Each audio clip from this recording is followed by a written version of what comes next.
Texans, Ravens, 2 sleeps away, 2 interviews for the offensive coordinator, and a lot of news. Some good news involving the Texans and some bad news with the Ravens. What a difference a day makes. Let's get ready for it. Yeah. Yeah. It's the Locker Room on YouTube. You know what it is. Let's get it. Hey. Locker Room. Yeah, we in the locker room. Texas talk. Yeah, you know what we about to do. Localize. Every angle's what we really do. We the source. We the pulse of the city too. Texans 2 days away from taking on the Ravens. A lot of good things going on, a lot of bad things going on, some stuff off the field. It is the Locker Room, number one source for Texans daily digital content. I'm Landry Locker. You can hear me Monday through Friday, 10 to 2, Sports Radio 610 in the Odyssey app. So full disclosure, I was talking on the show today, and, we were talking about this game. And I've brought up a couple of things about the quarterback matchup. I brought up a couple of things about recent history of teams being double-digit dogs, double-digit road dogs, and pulling off upsets. And the best way that I can summarize this game is, and you guys know this is an objective show. One of the more objective radio programs in the city, definitely the show of record. And by the way, thanks to Gerard Johnson, old friend of ours, who used to actually have a weekly segment with us, quarterback coach now for the Texans, for hopping on. If you missed that interview, you can check that out. We'll talk about it tomorrow as well. But the best way I can summarize this game is if you at 3:14 on Saturday, and we're scheduled for a 3:15 game, if you put a gun to my head, if someone broke into my house and put a gun to my head and said, all right, Texans or Ravens, pick the winner or else I pull the trigger and you die, I would say Ravens. Like I would probably say Ravens. But I damn sure wouldn't make dinner plans that night. Like if someone asked me, hey, where do you want to go eat at 7? I wouldn't be 100% confident that I would make it to dinner. And that's the best way I can summarize my thoughts. Are the Ravens the more complete team? Sure. But there's just a lot of things in this matchup, and there's a lot of recent history. There's a lot of feels. I think there's some substance to, if the Texans pull off this upset, it wouldn't be the most shocking thing in the world. Now, will I be saying that next week against Kansas City or Buffalo? I doubt it. I strongly doubt it, depending on what happens with their game. Depending on what happens with their game. I damn sure won't be saying the Texans have the quarterback advantage. Patrick Mahomes is one of the best quarterbacks of our lifetime. At his best, he might be the best quarterback that I've seen. That doesn't mean he has the body of work of the GOAT, but when he's at his best, I haven't seen anyone better when he's just completely humming. And Josh Allen, especially in Buffalo, battle-tested, could have easily gotten MVP consideration. So that's the best way I can put it. I would not would I pick the Ravens? Yes. Would I make dinner plans? No. The main reason is the quarterback position. And I've said this a number of times.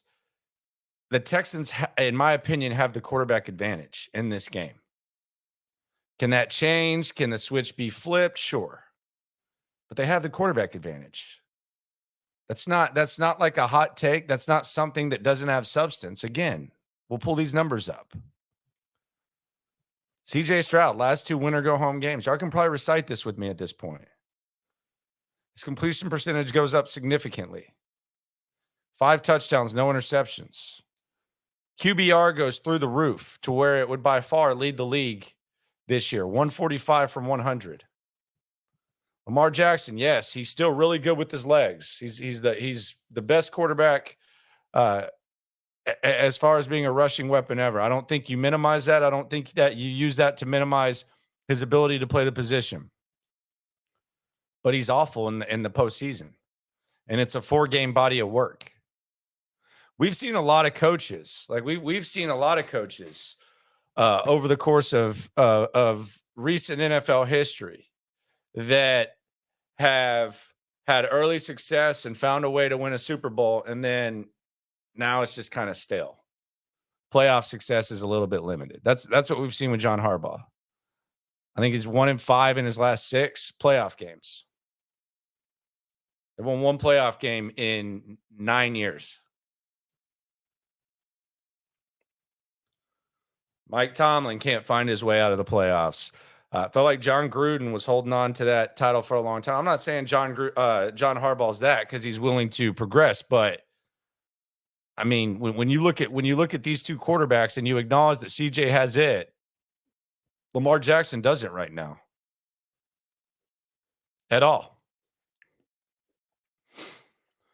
Until proven otherwise, he's a guy who comes up short when it matters most. So does he have the more complete team? Sure. But in these situations, in these types of games, the quarterback position is important. And I feel the Texans have that advantage till proven otherwise. It's just where I'm at. Now, it is going to take an entire team, and the Texans got some good news on the injury front. Here's the Texans injury report today. After a bunch of DNPs yesterday, it appears that a lot of these guys are going to be good to go. Nico Collins did not practice. That's rest. George Fant and Jerry Hughes, they're questionable. Will Anderson, limited. He's going to go. Andrew Beck, limited. Who knows? Malik Collins, limited. He's going to go. Jonathan Grenard's going to go. They put Malik Collins on there twice. I don't know. Maybe they think he's going to have a double presence. Perriman, keep an eye on him. Rankin's going to try to go. He's banged up. Wood's going to go. Boyd, he's going to go. That crazy SOB. And then you have Cashman, Dieter, good to go. So the Texans get a clean injury report. On the other side, the Baltimore Ravens, they're going to be without Marlon Humphrey, who's their best corner. And I think they're going to have Mark Andrews. I think they're going to have Mark Andrews for sure. That appears to be inevitable that Mark Andrews will go, which is bad news for the Texans. Like if we're talking about the Texans, I think are 5th worst in the league against tight ends. Yeah, that's a problem for sure. Be sure to like the video, go back, be sure to subscribe. It is the Locker Room, #1 source for Texans daily digital content. You can hear me 10 to 2 Central, Sports Radio 610 in the Odyssey app. My name is Landry Locker. But yeah, the Mark Andrews thing is a problem. Their receivers, Odell Beckham Jr., Flowers, I mean, that's going to be a problem. Likely might be a problem too. I mean, multiple tight ends can feast on this Texans defense. That's one of their weaknesses. That's something that should definitely concern you. We don't hear from him very often, but I find him interesting, especially in situations like this, because DeMeco leans on him for a lot of coaching, teaching, all that. Let's hear from defensive coordinator Matt Burke and see if he gives us any insight into how the Texans are going to try to stop Lamar Jackson. Oh, right. You're consistent, man. I'll just say this. You're consistent. I appreciate it. Go ahead. That's right. That's right. Lamar Jackson lane discipline from Aaron Wilson. Yeah, obviously at the forefront of what we have to do this week. He's a great athlete. Has a great feel in the pocket. He's a great job of escaping, breaking tackles, all those things. So, yeah, it's going to be, sort of like we've preached all year, but even like at a heightened level of rushing as a unit. Like we can't have independent contractors out there. And it's definitely going to be about guys staying in their rush areas. You know what I mean? If you get out of your area and out of your lane and kind of where we're trying to put it all together, if you get out, then he's going to make you pay. So I would probably say just from a discipline, a rush discipline level, this is like the ultimate this week for sure. When it comes to that stuff with Lamar, he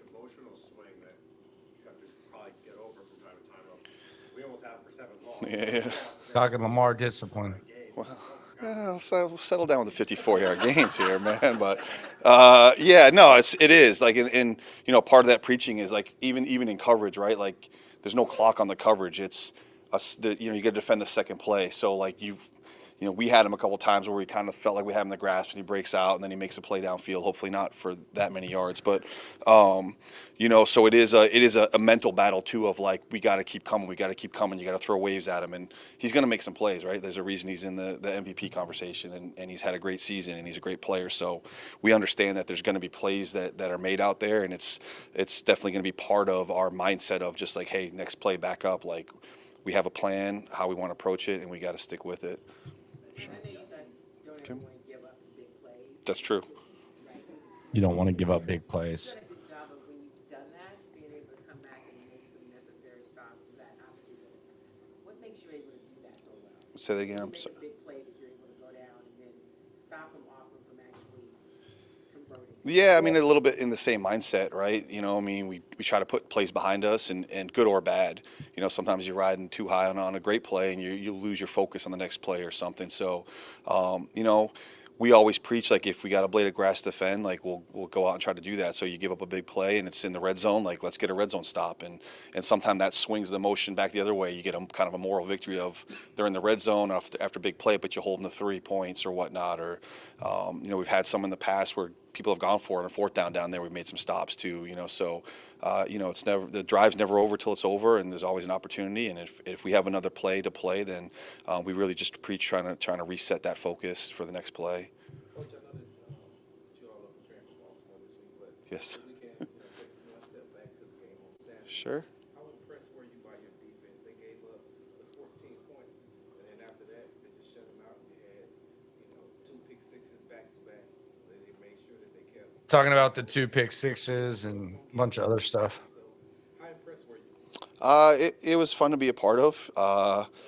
Yeah, I mean, honestly, the early stuff was explosives too. We gave up a couple chunk plays early in that first quarter that led to some of those points. The tight end, which obviously, again, it was testament to those guys. Like, it could have been that sort of like, oh, that's just what happened the first game against those guys and snowball, but they kind of righted the ship, and the energy was great in the building. You guys that were there, like, it was fun to be a part of that. So, just I think probably a testament to the week they put in and the work they've done to prepare for that, and trying to reload it again for this week. Have you seen Derek Stingley grow at all, or was this because of course he missed that time? Sure. Or was that just what he was showing before he got hurt? Probably both. I mean, he's a talented player. He's a talented athlete. So there's always those elements where you're like, oh man, this guy has a skill set that's pretty unique and pretty special. And probably before he got injured, which is week 3 or whatever that was early in the year, like, had been trending. I think, again, real credit to him in terms of, like, missing at that time a pretty big chunk of time with a fairly significant injury. And the acceleration from when he's gotten back to where he is now has been really impressive. Never a question with work ethic and everything with him. And I think, like, we talk about a lot of these guys that have played for us that he hasn't had as much of the time on task with some of the techniques and coverage we're playing where he missed all that time. But so the acceleration from when he got back kind of in the program. I'm loving how some of y'all didn't even know they had a DC. It's really been impressive. And Been on the show multiple times. Good dude. He's playing at a pretty Interesting high as level hell. for us, for sure. Sure. Is the challenge of playing defense on the road. So it's quiet when they want it to be quiet. Yeah. They're going to look at what you're doing. Where does that challenge kind of fit into what you're doing? Yeah, I would say that's probably, honestly, if I'm being honest, probably more of a challenge for our offense because of the noise and those sort of things. I mean, our challenge is we're playing a good team with good players and a good offense. So, I don't know that we're going to be as effective because we won't, have to deal with crowd noise that we can't control. We can communicate now as well as they can. So if they want to look and see what you're doing in audible, you just deal with that as it comes. yeah, we're going to hear what they're saying. They're going to hear what we're saying. So we'll see. I don't think that's going to be much of an issue. Coach Bobby. Oh, sure. I'll come back. Well, Anderson, what was your initial reaction when the team drafted him? What was your first impression of him when you finally got to meet him? I spent some time with him through the draft process. He's an impressive young man just from start to finish. So, I wasn't really in on the plans to trade back up for him. So when that happened, I was excited because I was shocked. We were still sort of like Talking about Will celebrating Anderson. the CJ pick, and then that kind of news came through for us. So What was I your was reaction excited when we trading had the for Will opportunity Anderson? because Like, through the process of what? having him in the building, spending some time, obviously watching the tape, like I mean, what? we knew what kind of player he was, and definitely we knew what kind of person he was, and so to be able to bring that into the building and add that game to week, the brother. program that we're trying to build here was pretty exciting for us. Oh, so, okay, so you're good. Go ahead. Bobby just got done talking about how he changed a number of things almost immediately after that. Talking about Bobby, I like this question by Bajani. Bobby said that he grew from the first game. How did the defensive side of things grow? Needed your immediate attention that he changed how far you guys have come. Yeah, I think so. I would say those first 2 weeks, especially, right? I mean, we had the Indy game too, where we didn't, our side of the ball didn't play as well, and so I would say, and that's part of like a growth of a season, especially with a young team and a new staff, and the things we're trying to do, like. You go through that process early in the year of sort of using those moments to decipher what we're good at, what we're not good at, where our players excel and not, and how we can coach these guys and all those things. And so I would say those early growing pains were definitely telling for us as a staff to try to like institute how we want to kind of coach and how we want to be moving forward. So, I think that's always sort of like as you go through the season and you're growing as a group and developing your players and all those things like that, those lessons you learn and you try to take from that. And again, at the end of the day, our job is to put the players in the best position possible to be successful and to make plays. And so you take the information of what they can do and what they can, or what helps them and what doesn't, and try to move forward through the season with that, for sure. What has Blake Cashman meant to the defense? Yeah, he's done a great job. That group's been an evolving group, and again, trying to find the sweet spot for all those guys to play with. Obviously, we all have seen Christian's development through the year and how he's performing, and DP and that group. So Cash has been a very good player for us, and I'll give those guys. We're shuffling that in and out a little bit. So him and Denzel having to like who's got the helmet, who's not, who's running the huddle. Like those guys have done a really good job of sort of fitting it together and blending because, again, it's not just we're not the same as a lot of teams that have just a steady one guy doing it. So we're trying to kind of move their roles around a little bit, and both DP and Cash have done really good with that and running the defense for us. We'll close with Cody. The Ravens haven't had Mark Andrews for some of the year, but they have had him for some of the year. Mm-hmm. Potentially be back. Does he kind of fit seamlessly into what they do, or does he maybe add extra stuff to prepare for when he's on the field? Yeah, I mean, it's hard to say. I would say how they're going to fit him in. I mean, he's seamless in the fact that, honestly, I feel like I talked about this week one, that, like the relationship that him and Lamar have and the connection they have, and it's a little bit of an outlet and a security blanket for him. I mean, Likely's done a really good job for them. He's developed into a weapon for them too. So whether that means, they're using more 2 tight end groups or not, or just switching those guys in and out in 11 personnel, or how they're utilizing them. I mean, it's hard to say how they're going to approach that. But I think just knowing the connection he has with Lamar and sort of the security and safety that he feels throwing to him and comfort he does, that if he's playing, that we'll have to, be ready for that challenge, be aware of that. Cool. All right, guys. See you out there. There you go. That's defensive coordinator Matt Burke, most interesting guy on the squad. He does a lot of crazy stuff, a lot of crazy travels. The Lamar Jackson thing, I find interesting. I find it kind of fascinating too, just interacting with some Ravens fans. I'm not going to generalize them all into one group, but there is something that I think, and by the way, it is the Locker Room. Subscribe, like, ride along. Appreciate everyone for rolling through, getting ready for this Texans-Ravens game. Tomorrow we'll have a top 10 video out. The show is going to be stacked on Football Friday. It's also available right here on YouTube, so be sure to ride along. I don't get the whiny denial about Lamar Jackson. Like, and I don't understand why this is so hard to admit for some. Some guys struggle in the playoffs. Okay, it doesn't mean that that's always going to be the case. a lot of times the star players get unfair treatment and they get too much blame, especially at the quarterback position. I think we've seen that at certain times, but Lamar Jackson's playoff struggles are undeniable. This isn't Andrew Luck, going out there and carrying his squad and then, running out of gas and getting his butt whooped. Like Lamar Jackson's playoff struggles are undeniable. And it's a 4-game sample size. This isn't like a, hey, well, it happened one time or it happened twice. Like this is a pretty decent sample size. Now, maybe there's reasons, but I don't understand how that's just not accepted. Like if we accept the fact, and I think most people, most fans, Texans fans or not, have accepted the fact that CJ Stroud appears to just have like some sort of clutch gene to where he plays his best ball in win or go home games and when the lights are the brightest. I think most people can accept that. Up to this point, up to 3:14 on Saturday in Baltimore, Lamar Jackson does not play his best ball in the playoffs. It's okay to admit that. Just like it's okay to admit that the Texans have been a mediocre-ass franchise since they started. It's okay. Just say it. That we can admit that. They've never been to an AFC championship game. By default, you could make a case this is the best game that they've ever biggest game that they've ever played in. I mean, it's quarterback and coach that you feel like has a bright future. And if you win the game, you go further than you ever have as a franchise, which is pathetic. So it's okay to admit they've been mediocre. I remember the Vandermeer rant. Shout out to Vandy, Mark Vandermeer, voice of the Texans. I remember when he went on a rant about that's not mediocre. Yeah, it's mediocre, man.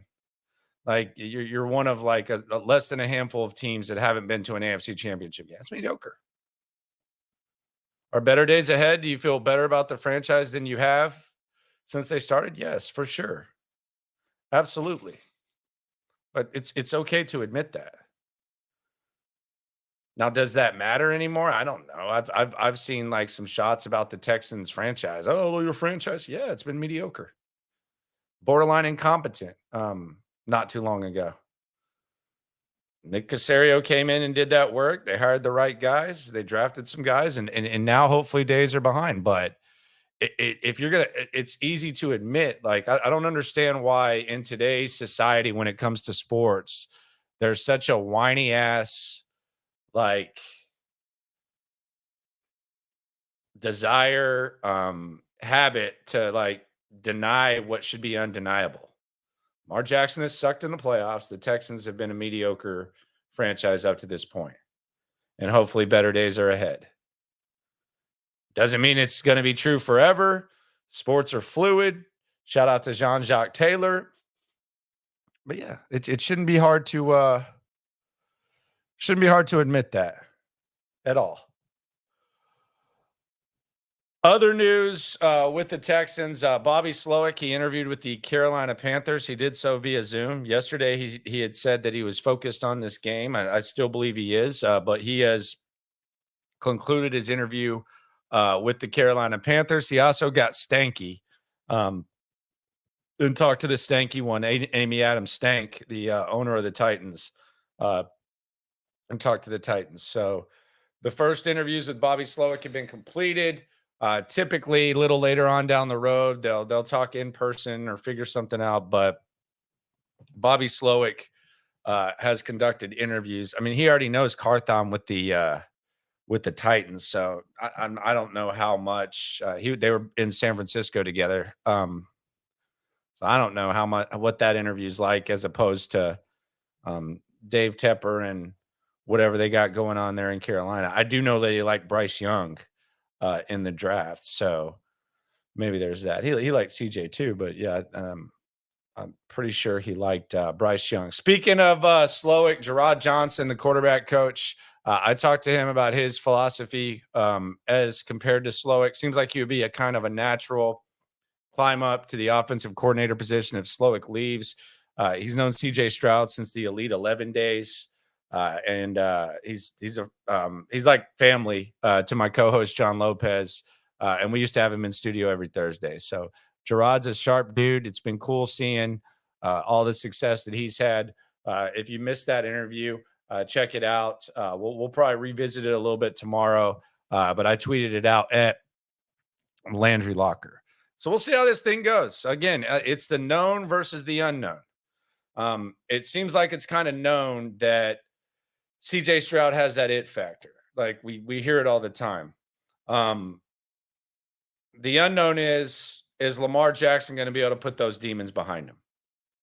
It's the main story. Play the hit. I'm not going to sit here and get in the sticks. I'm not going to break down, how is Juice Scruggs and the rest of the offensive line going to block. Some guys are going to try to fake that and do that. It's the hit. It's all about the quarterback. It was all about the quarterback against the Colts. CJ made the plays. Minshew didn't. It was about the entire team, but also the quarterback against the Browns.